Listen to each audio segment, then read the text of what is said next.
Driver.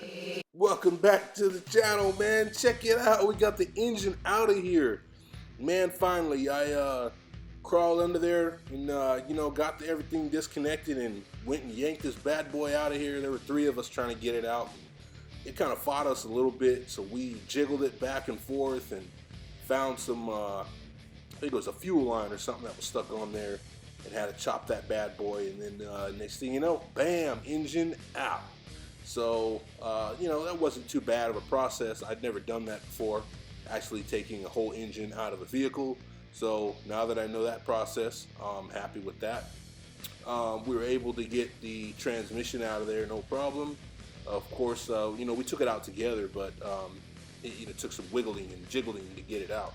And so, I mean, I'm happy with that. I'm happy with the progress. We got the bed off. The gas tank's still there.